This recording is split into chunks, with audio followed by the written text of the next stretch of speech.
everyone. Welcome to today's episode of BirthVibe by BirthRight. I am Dr. Suchithra Reddy, IVF consultant. I am joined with Dr. Shreeja Karan, IVF consultant. Hello, welcome to today's episode of BirthVibe by BirthRight. I am Dr. Shreeja Karan, fertility expert, and I'm here with my colleague today, Dr. Suchithra Reddy, for an interesting topic on The podcast series regarding IVF. When do couples have to go for IVF? So when there is fertility issue, do they have to go directly to an IVF or do they have any other options before going to IVF? Dr. Shreeja? So a couple is said to have infertility when they have been trying to conceive for a span of 1 year, and if they have not been successful. So then the couple should visit a fertility expert, and then they have to undergo a proper evaluation in which a couple's history is taken, and then we do certain blood tests for the female partner as well as the male partner and a semen analysis. Yeah, here, can I ask you, what are the basic investigations we do in a female partner or in a male partner? Okay, so the female partner needs to have certain blood tests done on ideally second day of the period, which includes her hormone profile like LH, FSH, thyroid, prolactin, AMH, and a scan which is ideally done on day 2 of the periods, which is called as AFC scan. Yeah, and for a male partner, the main investigation is semen analysis. So once the semen analysis is good, then usually we do not do any further investigations. But here in the semen parameters, if there are any abnormalities, then the other investigations would be required for a male partner. But only these are required to just know if the patient is absolutely fine or will they have any other abnormalities in the investigations. If we find any abnormalities, then we have to treat for that, and then further other investigations would be done. Otherwise, the couples usually go with a treatment like ovulation induction. So which is usually we start the treatment on second or third day of the periods. We do a scan, we give medications for the egg development, and we do a follicular monitoring, which usually starts from second or third day. Then around 9th or 10th day, during this period of time, at least the follicle size should be somewhere between 12 to 16 mm. If this growth is there, then further no medications would be given. Otherwise, if the growth is not to the optimal number, then we would be giving you certain hormonal injections for the growth. Then we ask the couples to have alternate day intercourse. Further scan will be done after 2 days or 3 days depending upon your previous scan results. Then once the follicle reaches to an optimal size, which is around 18 to 20 millimeter, and the endometrial thickness should be around 9 to 10 millimeter, for the female partner to undergo an injection called an HCG trigger. This injection initiates the process of ovulation, which happens somewhere around 48 to 72 hours after the injection, and that is the most fertile window of the couple. And then they are told to try on alternate days or on a daily basis based on the scan reports. Okay, so do we need to give this HCG trigger injection for all the couples, doctor? Most of the time it is needed, as it ensures that the ovulation will happen, and it can also be timed.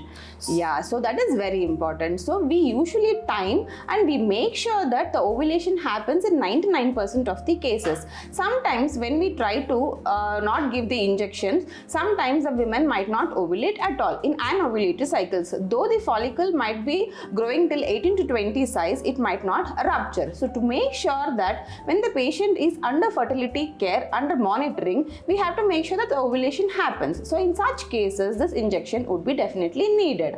So what is the success rate with this ovulation induction, doctor? So it depends on, again, couple to couple, the female partner, the age of the female, the semen parameters on which we are doing this treatment. So the ovulation will happen in almost 90%, 90 to 95% cases, but pregnancy chances will be as much as 8 to 10% per cycle. Yes. So around 100 couples, if we are giving this treatment, only around 8 or 10 couples can conceive. So when the couple comes, so we have done so much of follicular monitoring, still we have not conceived. So definitely we can't give around 100% just because the ovulation has happened, because ovulation doesn't mean there is an egg in it. So we just see in the scan a follicular is developing, but we cannot guarantee the egg was released or it has gone to the tube or fertilization has happened or the embryo formation or whether there is an issue with the implantation. So that is the reason reason why we do not give much percentage in case of an ovulation induction or even in an IUI process. I think IUI is the next step.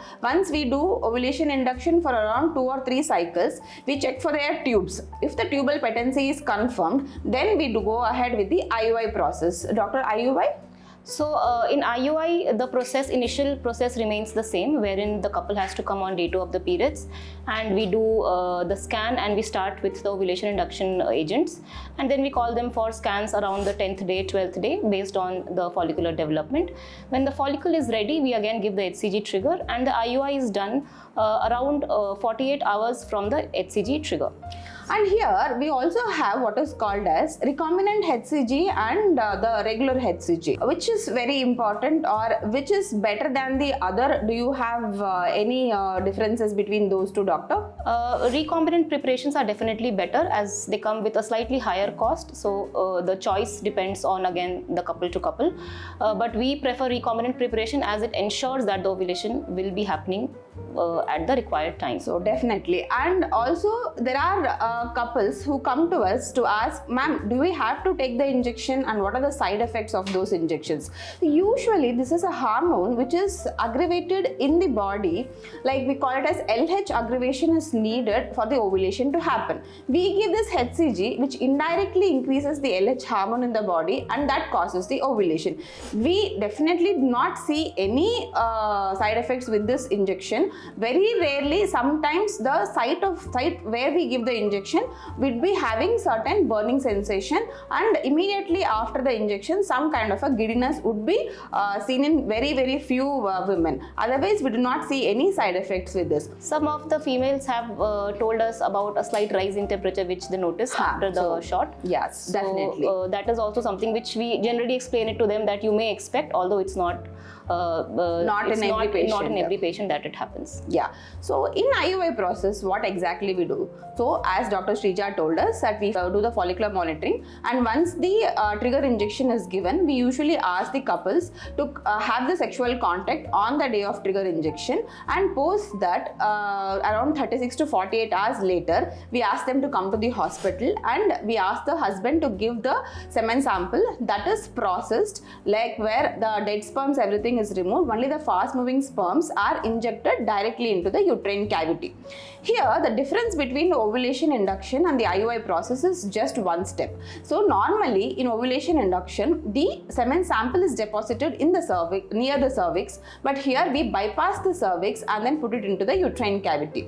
The transportation distance is reduced and the computation of the sperms, because here dead sperms are removed and the fast moving sperms are put into the uterine cavity. These are the major differences which we see, and this doesn't increase from a success rate of 8 to 10% to 100%, definitely not. Usually in ovulation inductions we have a success rate of 8 to 10%, and in IUI hardly around 10 to maximum 18 to 20% is the success rates which we have seen. So how many cycles can we do this IUI process, doctor? So after the couple, again it depends on the parameter to parameter. Some of the couples are insistent on trying naturally, some of the couples are slightly more proactive in going ahead with further advanced treatment. So ideally they should have tried at least 2 to 3 cycles of timed intercourse before they are counseled for going for IUI. And IUI, again, ideally you should do it for 2 to 3 cycles. Beyond that the success rates drops further. Yeah, more than 3 cycles, I think the cumulative success rate definitely lesser. So we shouldn't tell them to do further more than 3 cycles. Okay, some couples, they insist on just going ahead with IUI. If I am not doing, they go to the other hospital and do. So maximum how many cycles of an IUI can be done? As per the guidelines which we have, they can do up to 6 cycles of IUI. Yes, definitely. So when couples are young, when they do not want to go directly for an IVF process, or when the other parameters, their tubes are normal, semen parameters are normal, and the ovulation is happening on right time, less than 30 years of women, AMH is regular, AMH is normal range, so then the maximum limit would be around 6 cycles of an IUI. Then comes with the IVF process. So should we do all these steps and then only go to the IVF, or there are certain cases where we can directly go for an IVF? Definitely. Yeah, so definitely there are indications wherein the couple have to opt for IVF before getting into the cycle of IUIs. So the reasons could be that the maternal age is advanced, more than 35 years, and the AMH or the egg reserve is very low. and we don't want to waste time doing IUIs because the success rate cannot be guaranteed.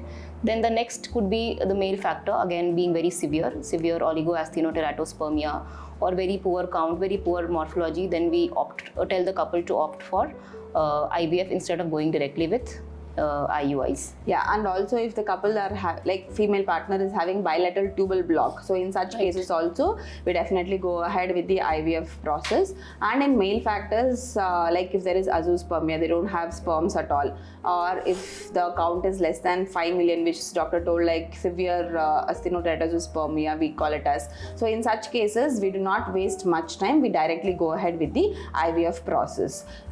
So when a couple is planning for a pregnancy, it is not always we have to go ahead with the IVF.